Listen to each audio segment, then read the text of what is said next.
Hello friends, welcome to the Uribe Society. I'm Fernando Uribe for Hudson County TV, coming to you from the Liberty House restaurant on the beautiful waterfront here in Jersey City for a spring gala sponsored by the York Street Project. The York Street Project has been attempting to break the cycle of poverty for hundreds of women and children here in Hudson County.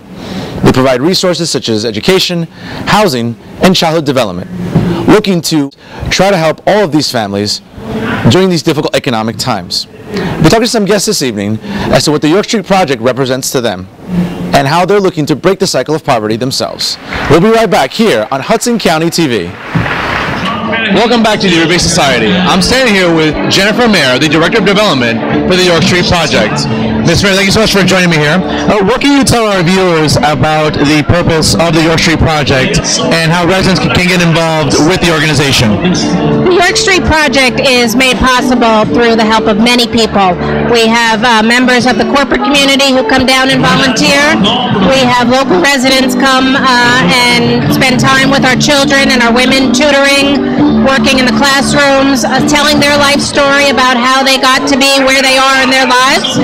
And there's lots of different things that can be made possible, and just coming down to visit and seeing that is a way to figure out the best thing for them.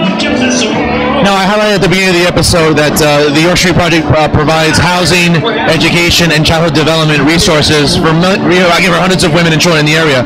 What specifically can you highlight about these resources to the community? The women and children who come to York Street Project have no place else to go. We started out as a high school in the basement of a church and recognizing that education was the way out of poverty. But because the women had no place to live and nobody to watch their children, they couldn't focus on education. So that's where the idea of the York Street Project was born 24 years ago. The Sisters of St. Joseph of Peace sponsor our organization. They own the building since 1885 and did a complete gut rehabilitation to open the York Street Project so that there's housing for 18 to 24 months for the children and women. There's an education for adult women. And there's a child development center that is not a daycare center. It helps the children come well beyond where their developmental delays have been rendered by poverty.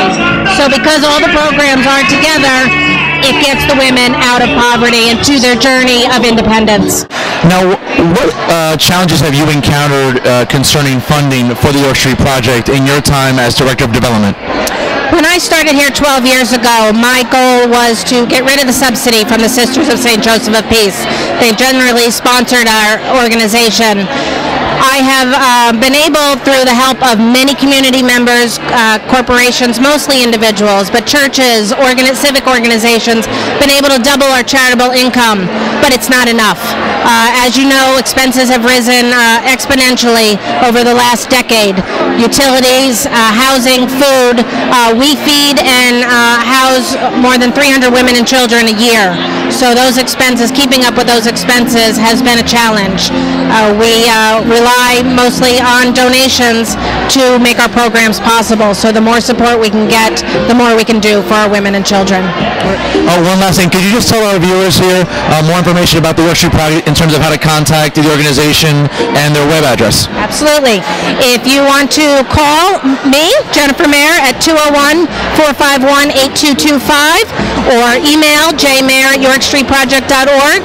You can come in for a tour and learn more about the project. Otherwise, our website is yorkstreetproject.org, and all the information, contact, program information, volunteer, event information is all on that site. Well, Jennifer, again, an excellent turnout for an excellent cause. Congratulations, and we'll be talking to you soon. Thank you so much for your time. Appreciate it. Thank you. We'll be right back here on Hudson County TV.